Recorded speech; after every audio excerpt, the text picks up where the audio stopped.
सबैजनालाई नमस्कार। नेपाल बार काउन्सिलले लिने 34औं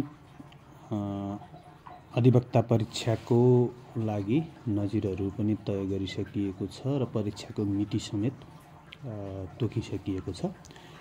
यसै सन्दर्भमा पहिलो नजिरको बारेमा अलिकति हामी कुरा गर्छौं।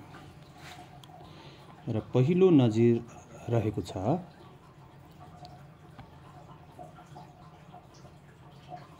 काठमाडौँ जिल्ला काठमाडौँ महानगरपालिका वडा नम्बर 34 घर भई हाल ललितपुर जिल्ला ललितपुर नगरपालिका वडा नम्बर 4 धोबीघाट बस्ने 75 वर्षको गजेन्द्रमणि प्रधानले चाहिँ प्रधानमन्त्री कार्यालय समेतलाई विरुद्ध बनाएर परमादेश माग गरेर ऋट क्षेत्रमा छिरेको छ। अब यो ऋट क्षेत्रमा छिरेको विषयमा ऋट क्षेत्र कहाँबाट आकर्षित हुन्छ भन्ने विषयमा अहिले हामी धेरै कुरा गर्दैनौँ। नेपालको संविधानले 133 मा सर्वसाधारणलाई ऋट क्षेत्र मार्फत प्रवेश गर्न पाउने विषयलाई कुरा गरिसकेको छ। अब यो विषयमा के भयो भन्ने सन्दर्भको कुरा गरौँ। यसमा चाहिँ अब अलिकति हामीले हेर्यौँ भने यहाँ चाहिँ अलिकति यो जग्गा प्राप्ति ऐन 2034 को विषयमा यो रिट आएको हो। जग्गा प्राप्ति ऐन 2034 ले के भन्छ भने अब जग्गा प्राप्ति ऐन 2034 को धारा 33 धारा हैन यहाँ उसमा दफा 33 को कुरा छ। दफा 33 ले के भन्छ भने यो जग्गा लिने कुराको चाहिँ स्वीकृति लिने 33 ले के भन्यो भने एक कामको लागि लिएको जग्गा अन्य कामको लागि प्रयोग गर्न सकिने भन्ने विषयको कुरा गर्यो र 34 को कुरा चाहिँ आवश्यक नभएको जग्गा साबिक जग्गावाला नै फिर्ता गर्ने भन्ने सन्दर्भको कुरा गर्यो। र यसले ठ्याक्कै भनेको कुरा के छ भने जुन कामको लागि जग्गा प्राप्त गरिएको हो सो कामका लागि आवश्यक नपरी वा प्रयोग गरेर बढी हुन आएको जग्गा चाहिँ यो 33 बमोजिम प्रयोग गर्न परेन भने चाहिँ साबिक जग्गावालालाई फिर्ता दिनुपर्छ भन्ने यसको कानुनी प्रावधान छ। यो कानुनी प्रावधान टेकेर यो जो मान्छे हो ऊ चाहिँ ऋट क्षेत्रबाट प्रवेश गरेको छ। अब हामीले यसमा के भयो भन्ने सन्दर्भमा अलिकति कुरा गरौँ। यसमा चाहिँ त्यो मानिसको जग्गा चाहिँ साबिकको भीमसेन गोला गाविस वडा नम्बर 5 क सिट नम्बरमा उसको सबै जग्गा 3वटा किताबाट काटिएर जम्मा 9 आना जग्गा गएको छ। जस्तै 117 बाट 196 बाट 115 बाट कहाँ गयो त भन्दा ट्रली बस सेवा भनेर सरकारले चलाएको थियो। त्यो ट्रली बस सेवाको लागि सेवाको लागि यो गयो र गइसकेपछि अब के भयो भने यो 42 सालमा गयो। 42 सालमा गइसकेपछि यसपछि ट्रली बस चाहिँ बन्द भयो। ट्रली बस बन्द भइसकेपछि ट्रली बसले नागरिक लगानी कोषबाट ऋण लिएको रहेछ अनि ऋण लिइसकेपछि त्यो जग्गा चाहिँ नागरिक लगानी कोषसँग पुग्यो।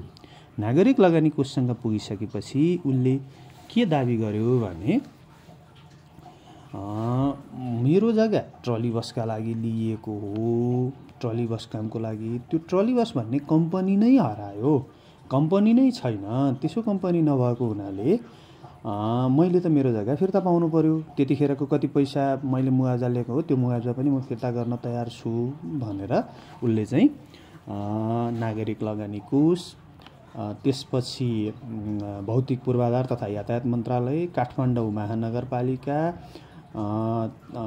त्यसै गरी प्रधानमन्त्री कार्यालय लगायतलाई विपक्षी बनाएर उसले चाहिँ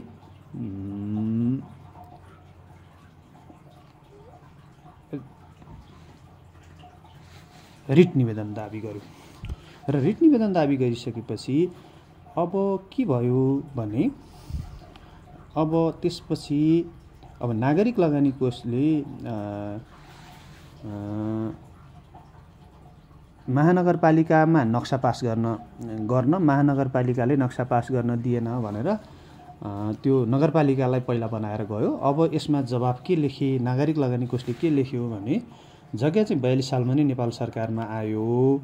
अनि ट्रली बस बन्द गरिसकेपछि नेपाल सरकारको स्वामित्वमा सबै सम्पत्ति गयो र हामीले जग्गा चाहिँ किन लियौँ भने ट्रली बसले पैसा नतिरेको हुनाले हामीले यो कर्जा चुक्ता गरेको छैन, त्यसकारण हामीले छरोपनी जग्गा लिएका हौँ। त्यो छरोपनी जग्गामा उसको जग्गा कहाँ पर्छ भन्ने कुरा हामीलाई थाहा छैन र उनले चाहिँ जतिखेर यो जग्गा लिएका हुन् त्यतिखेर त उनले पैसा तिरिसकेका थिए, के अरे चित्त बुझाएका थिए। त्यसो भएको हुनाले हामीलाई जग्गा पनि उनको ठ्याक्कै त्यो नौआना जग्गा कहाँनिर पर्छ भन्ने पनि भन्न सकिएन। त्यसो भएपछि यो हुन्छ भन्ने कुरा गर्यो। अब त्यसपछि प्रधानमन्त्री कार्यालयले चाहिँ के लेख्यो भने यो जग्गा प्राप्ति ऐन 34 को दफा 34 अघि नै हामीले कुरा गऱ्यौँ, त्यसले चाहिँ के भनेको होइन भने अनन्तकालसम्म जहिले पनि ल मेरो जग्गा चाहिँ फिर्ता गर भनेर भन्न सक्ने अधिकार त दिया होइन, राइट टु कन्टिन्जेन्ट राइट त प्रदान गरेको होइन। एकचोटि गरिसकेपछि यो अधिग्रहणको उद्देश्य अनुरूप भइसकेको छ भने वर्षौँपछि त्यस्तो काममा अवरोध हुन आएमा त यो कुरा होइन भनेर उनले चाहिँ एउटा Nepal credit and commerce bank विरुद्ध अख्तियार दुरुपयोग अनुसन्धान समेत भएको उत्प्रेषण परमादेश मुद्दामा पनि यो कुरा गरिएको छ भनेर उसले जवाफ लेख्यो। त्यसपछि भौतिक पूर्वाधार मन्त्रालयले के लेख्यो भने विधि र प्रक्रियाको आधारमा सार्वजनिक कामकै लागि जग्गा प्राप्त गरे हो र यसमा ट्रली बस सेवा पनि सञ्चालन थियो। उनले चाहिँ वास्तविकता तोडे र त्यसो भएको हुनाले यो रिट खारेज हुनुपर्छ भन्यो।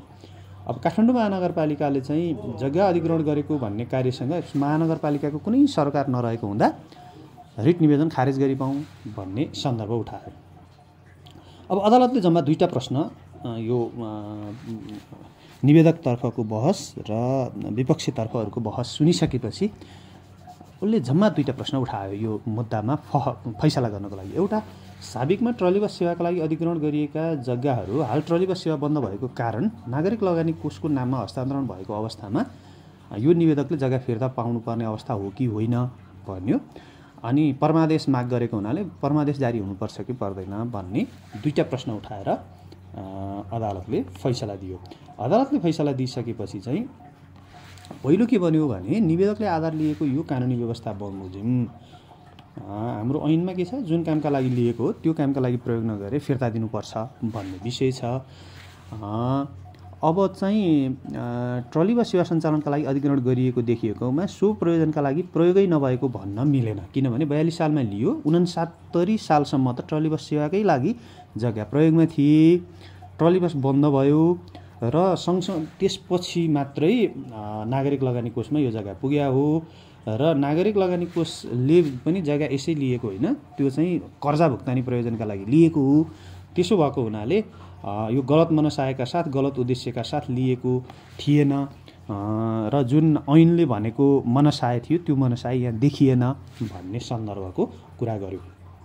किनभने उसले प्रश्न के भन्यो भने यी अवस्थालाई हेर्दा अधिग्रहण गरिएका जग्गाहरू गलत मनसायका साथ गलत उद्देश्यमा प्रयोग भएको देखिन आउँदैन भन्यो। अब अर्को चाहिँ 34 को कुरालाई फेरि के भन्यो भने प्रयोग नभएमा त्यसरी अधिग्रहण गरिएको जग्गा साबिकको जग्गा दाइलाई फिर्ता गर्नुपर्ने व्यवस्था जुन उद्देश्यका लागि अधिग्रहण गरिएको हो सो उद्देश्यमा एक पटक पनि प्रयोग नहुँदाको अवस्थालाई इङ्गित गरेको हो। यो व्यवस्थापकीय मनसाय लेजिस्लेटिभ मेन्सेरिया भनेको जसले कानुन बनाएको हो उसले कुन मनसाय राखेर बनाएको थियो भन्ने सन्दर्भको कुरा पनि यहाँ गरिएको छ। अनि जुन उद्देश्यका लागि जग्गा अधिग्रहण गरिएको हो सो उद्देश्यमा प्रयोग भइसकेको अवस्थामा चाहिँ अनन्तकालसम्म सोही उद्देश्यमा प्रयोग भइरहनुपर्छ भन्न चाहिँ मिल्न देखिएन र त्यस्तो हुँदाखेरि चाहिँ जहिले पनि आएर यो जग्गाधनीको अधिकार कायम हुन्छ भन्न मिलेन भनेर यो रिट खारेज गरिदिएको छ। आजका लागि यति नै। अब तपाईँहरूलाई म यो तल डिस्क्रिप्सनमा मेल आइडी पनि राखिदिन्छु। तपाईँहरूलाई यस्तो यो बनाएको कागजातहरू आवश्यक पर्यो भने त्यो पनि म उपलब्ध गराउँला। सँगसँगै अब यो नजिरहरूको सन्दर्भमा जवाफ लेख्ने सन्दर्भमा किताबको फर्ममा सबै नजिरहरू राखेर गर्नुपर्छ कि भन्ने पनि सोचिराखिएको छ। त्यसो भयो भने तपाईँहरूलाई आवश्यक पर्ने जस्तो भयो भने यहाँ कमेन्ट लेखिदिनु भयो भने पनि त्यसपछि वा मेल गर्नुभयो भने पनि हामी त्यही अनुसार उपलब्ध गरौँला। आजलाई यति नै। अब अर्को भिडियोमा हामी फौजदारी अपराधतर्फको पहिलो नजिरका बारेमा कुराकानी लिएर आउँछौँ। परीक्षाको तयारी राम्रोसँग गर्दै गर्नुहोला। धन्यवाद।